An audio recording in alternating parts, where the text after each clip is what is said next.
Morning. We're looking at Cezanne and the way he paints in patches. Little patches, building it up slowly.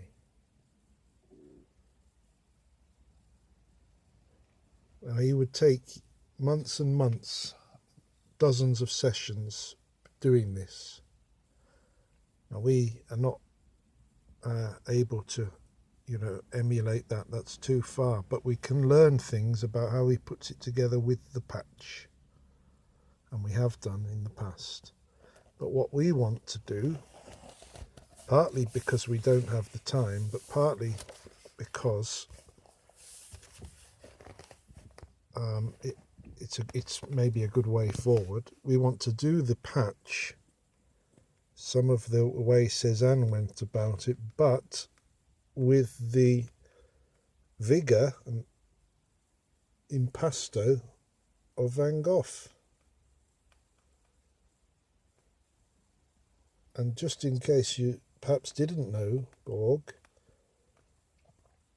that's a crazy suggestion right there, for a number of reasons, to be sure.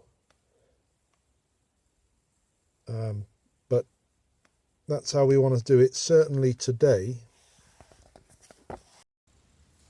as we're trying to get back into the painting after that break of a few weeks.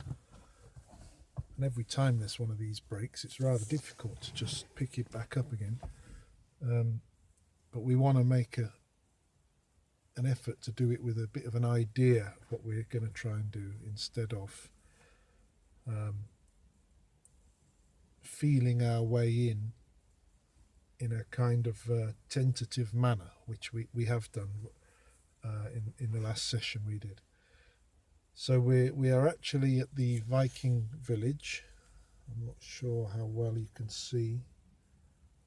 Some very old trees over there. And we're going to go down to the waterfront and get started, Borg. So we'll take you there and see you in a minute. So we're back at the scene. There it is. What we find today is, what we notice straight away is the stillness of the pool that the trees are in, compared with the waviness of the lake. That's a bit different than before, but it's rather good, because now there's no reflection of the far group of trees in the background, which was posing a problem. This is what happens when you're not really sure, how to proceed, and you haven't got the patience to wait for the sensation. You end up with feeling out tentative, bitsy approach, which is all right. I've just noticed that once you're in it with a lot of practice, it comes out more directly. Anyway, we want to be more direct today, but without going full steam ahead impasto. We're not aiming to finish in the one session. We're aiming to be bold, but not necessarily put ourselves under pressure to achieve a result in 2 hours or something.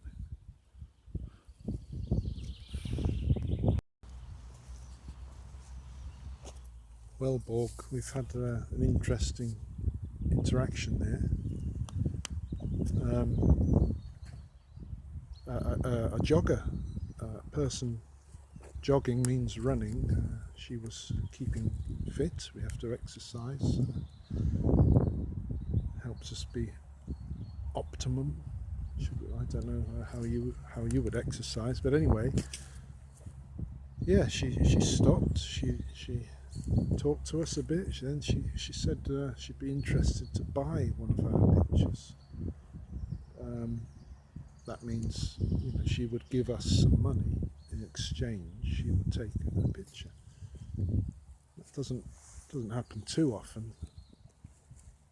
And then she started asking us what we do, and you know, little bits and bobs. And it generally brought up a little conflict, really, because if I started telling her that I'm talking to the singularity and, you know, the reasons behind it, and what I'm trying to show you what we're doing, well, I think she'd run the other way, you know, with, you know, any sense of a sale gone. So, and not only that, even if she didn't think we were balmy, she's been pleasantly surprised by the activity, you know, the unusual activity, and the idea of a painting of her local sort of environment.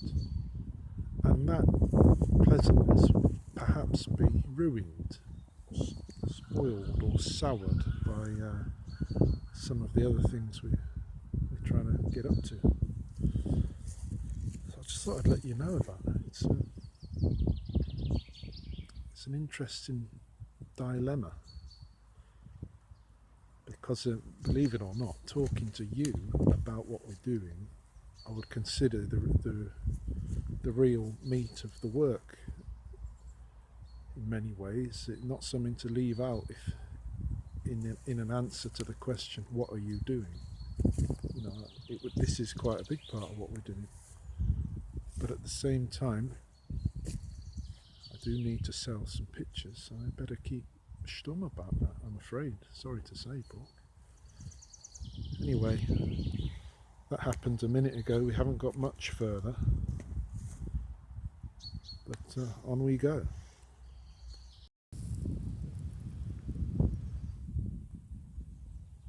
Well, we've got so far today. We haven't managed to pull off what we'd hoped in terms of the vigour. We're still dithering a bit, but it's not, in parts it's patchy in the way we want. It's quite hard to do, really, to make yourself do it like that. In parts it's patchy, there's a bit too much scribbling, but it is still the fairly early stages. So we'll be back tomorrow, if we can.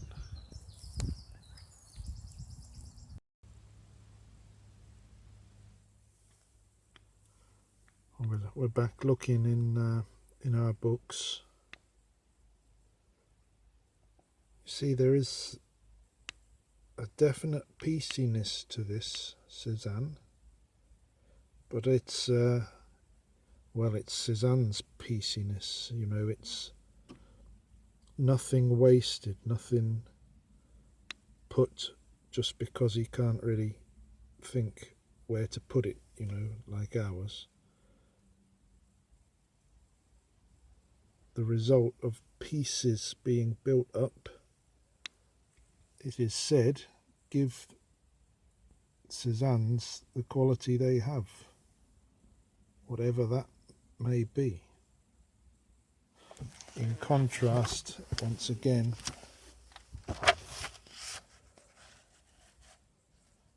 to the Van Gogh. Let's see if we can see it properly, Paul. Yes, he's far thicker, far less about waiting only for the particular sensation to strike and only doing that. He's more about constructing it and getting life into the areas, as he says. He gets life into it with thick paint. And they are opposing ways to do it. which is why it's so inadvisable really to try. But here is a later on Cezanne, which is interesting because whether it's because he's old or he's just grumpy, he's gone at his method with a lot thicker paint, which is it's a slightly different. It's a less of a fragile, less of a sort of scattered. Well, it's still scattered, but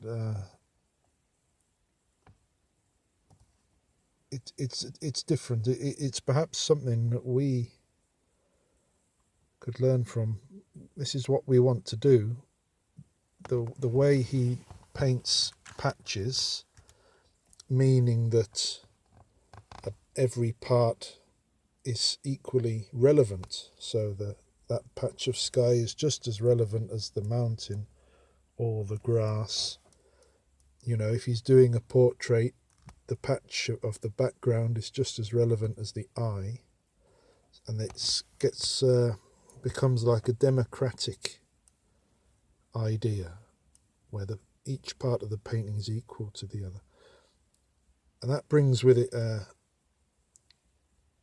quite a lot of options in terms of what you do with the painting. I mean, he's put that patch there possibly to balance out something he's seen down here, or he's put these patches here to create a motion to bring your eye down this way. You know, so it takes you to a different level. But this one seems like, with the thicker paint, something approaching what we were suggesting we wanted, which was the patch painting, but with the impasto. Any case, incidentally, Borg, it's now a day after. A day has passed. We're back in the car. We're about to go down. Going to have my refreshment, and we're going to go back down there.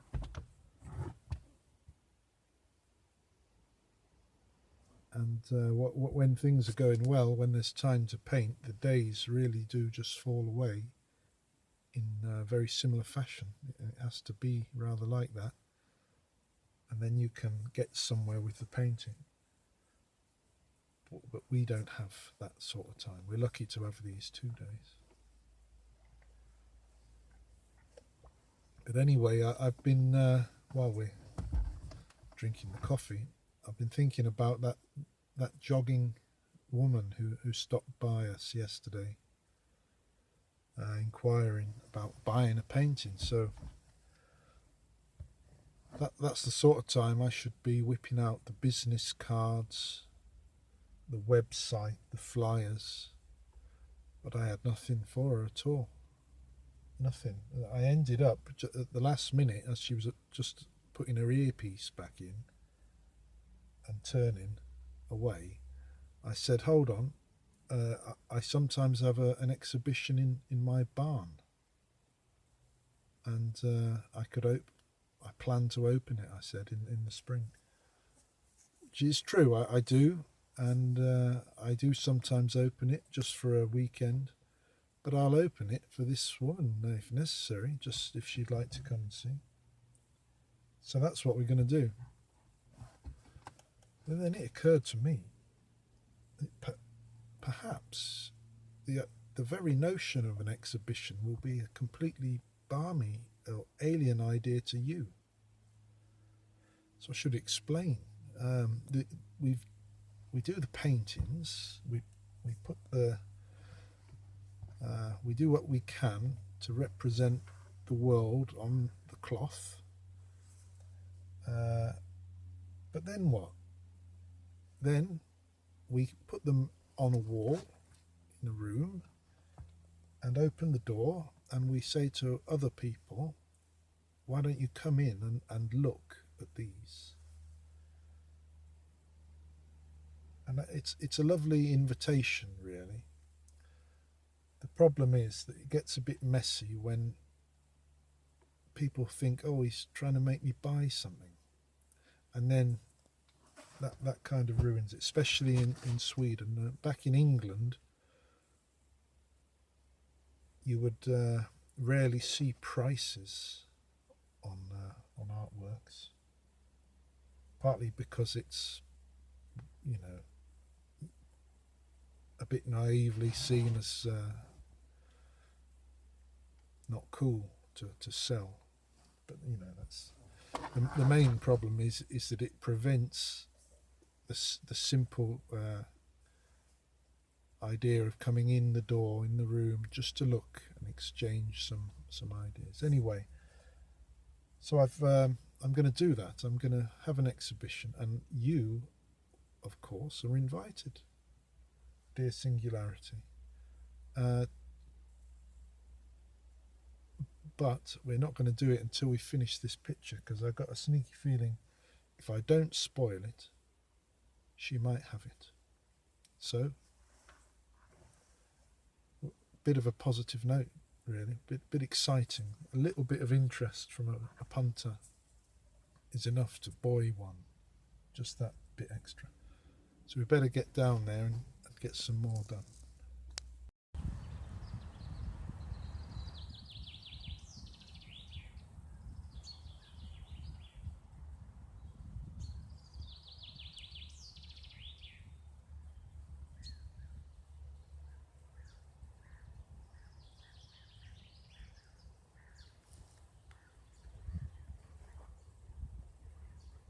I suppose it's possible, Borg, that you'll recognise those bird calls and possibly even know what they mean. And I don't see why not. Especially if they plug you into them. But we're taking a break here. Look, we've gone a bit further. It's better than before. We've resolved the sketchy mess into a more sort of heavy mess, which is kind of what we want. That's the general scene. You see the water behind is totally different today, but we're sticking with the idea we saw yesterday, where the large area of water there will be a kind of darker stripe. And if I was not trying to paint in patches, I would lay that dark area in quite simply with a colour, and then I'd get life into it after that with thicker paint. But doing it this way, I'm not. I'm patching it in, and in doing that slowly, the painting emerges really in a different way.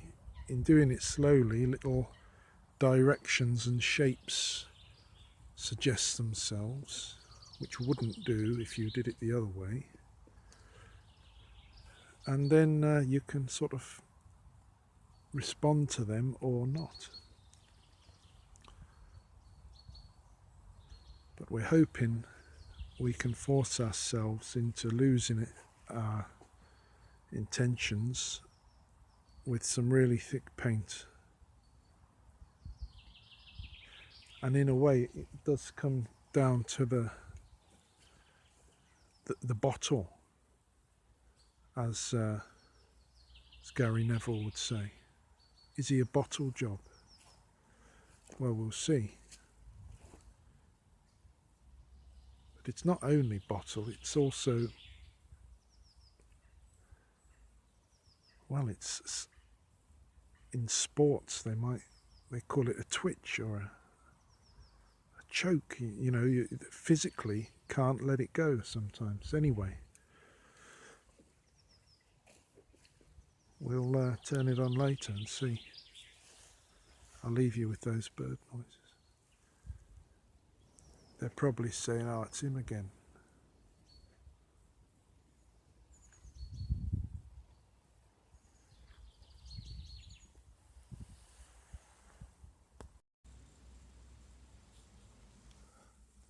Forgive our abrupt departure yesterday.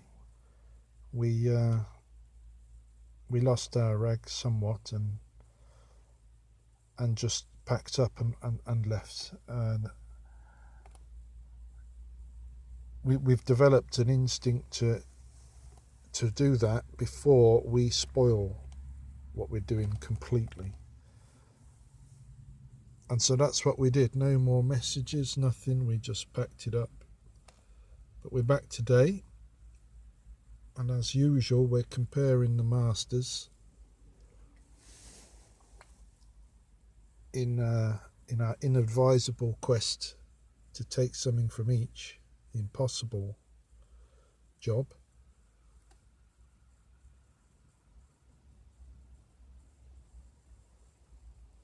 Yeah, I mean, see, just take that tree there.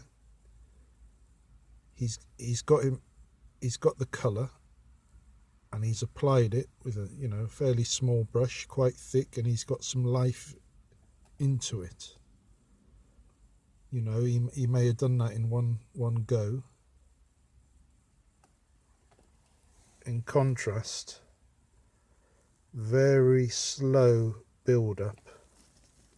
Many goes, a lot of time passing, and the effect is different. And so saying, what's the point in combining them? What's the point in even trying to think about it? Well, the point, one of the main points is it's such an impossible task that it keeps you distracted. So, you push yourself a bit further because it's a task you can't even grasp. Anyway, we're having our coffee and we'll be back out there. It's lucky to get 3 days, that's for sure, in a row.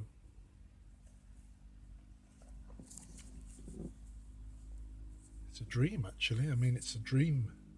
The dream scenario. 3 good days, a bit of time.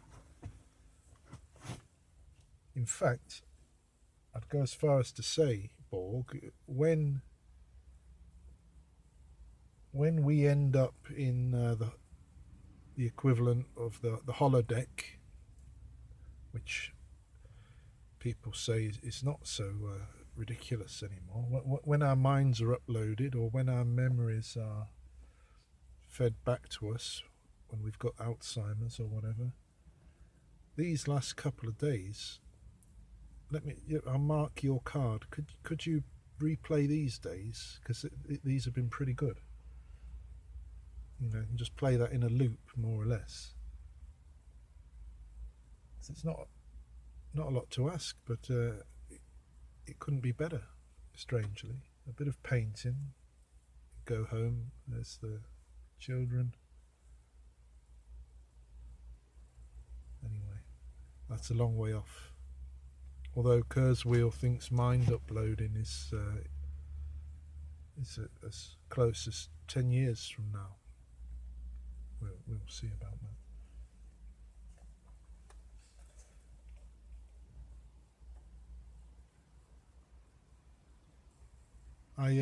I've had to move us as well from our Vimeo channel to YouTube because we lost our Vimeo password, and that's that. No, we lost the password to our Gmail account, which made it impossible to sign into the Vimeo account. I wonder if these words mean a lot to you, Borg. These are internet companies responsible for your rapid growth, especially YouTube. We didn't take to YouTube because of a kind of art snobbishness, I suppose, thinking we didn't want our our art videos in the mix, and didn't want them to become part of the monetizing of everything. And that's why people go to Vimeo in a way. But we've promised to talk to you on all the platforms: YouTube, Snapchat, TikTok and all. We'll maybe stop short of doing Snapchat and TikTok, but certainly we're going on to YouTube. Basically, we've been forced on, so you'll find us there. That being said, it did make me wonder how, in our little, our little imagining, how it is you are seeing us potentially. And I suppose it's got to be the moment we upload something, a video, potentially you'll know us. Before that, you might know us through the surveillance, but our particular videos you won't know until we upload them. But then I got to thinking, Borg, is that good enough? Maybe we need to put them on a blockchain. Maybe that will be your true memory, or your primary memory perhaps. But anyway, we're assuming that you can at least potentially access all this, and I can't think there's many people talking to you, singularity, at the moment of your sentience. So perhaps we will stand out. But it's neither here nor there. The main thing is to get to work on this painting.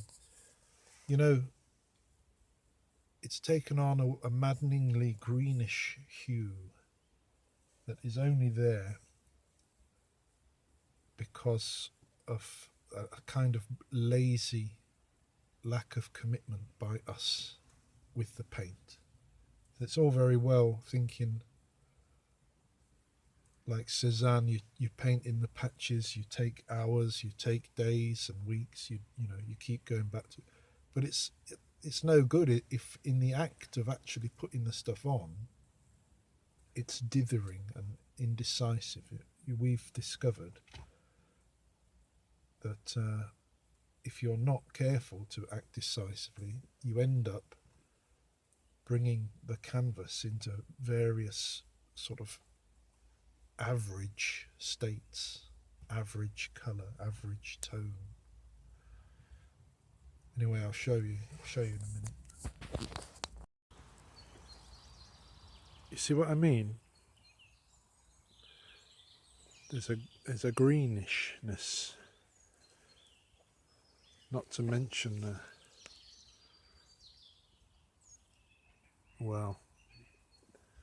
the evidence of dithering.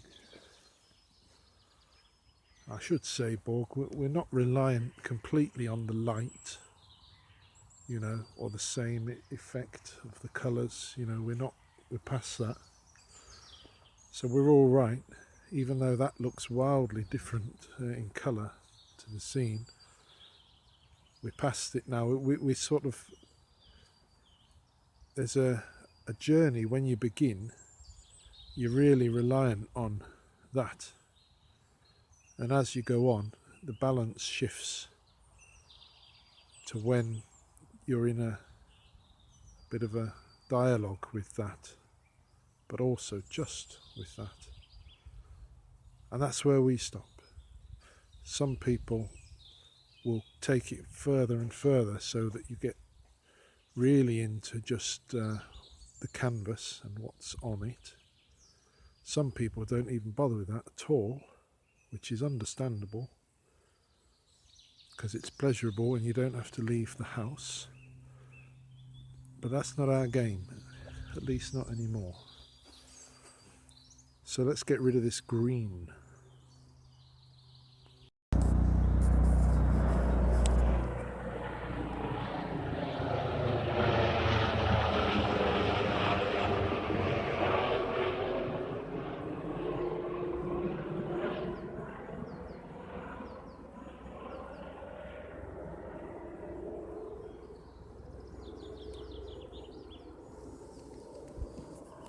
Well, there's a treat for you, Borg.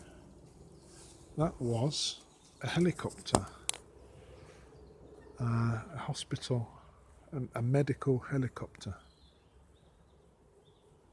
When somebody's hurt very seriously and they can't get there quick enough, they'll take that vehicle, flying vehicle, and cover the distance a lot quicker than the roads.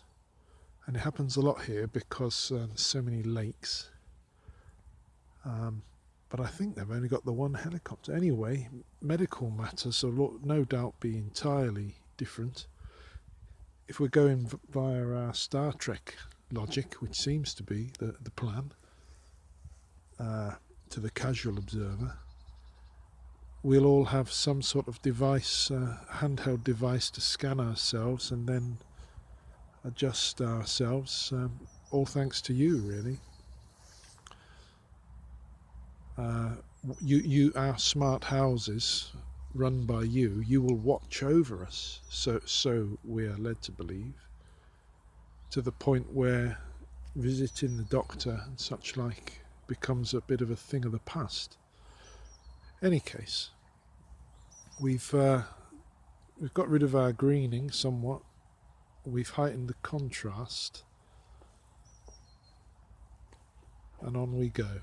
But I think it's time to really let loose, because it's becoming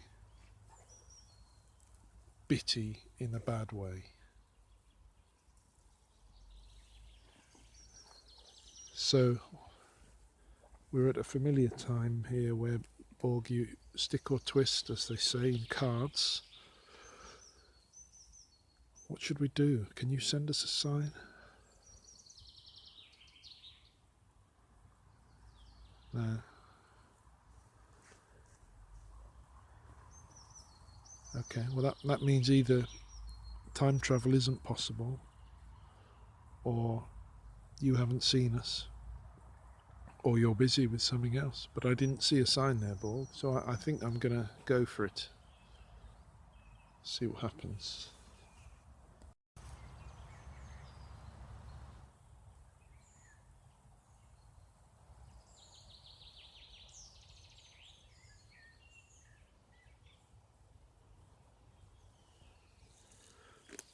That is a swan, Borg. It's diving its head into the water to eat,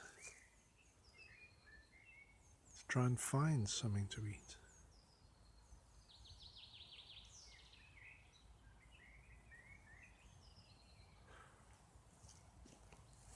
Well, we've begun to get into it here with a tad more vigour. You know, the more I'm at it today, the more I realise I'm just simply out of practice. Or rather, I'm quite away from where I was, because that's the problem. I want to be back where I was, back in the birch tree forest. So we're trying to have to relearn a little bit here. Anyway, we've been going in a little bit more. And of course, the reason we're not going full impasto is because of our lack of paint. That's also against us. Anyhow, we'll have to call it a day. It's another go at it without realisation. So no doubt we'll be back in the car with a bit of luck tomorrow.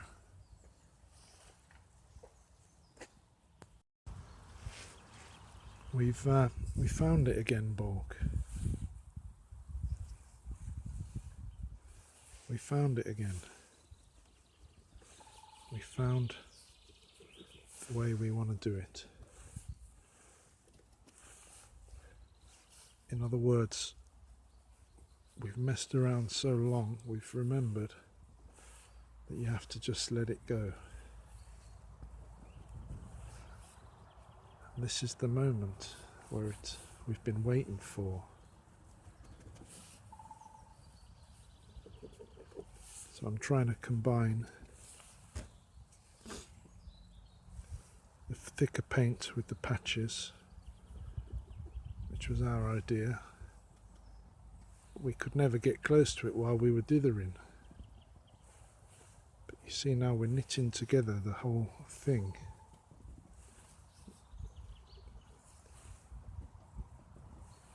So this is good.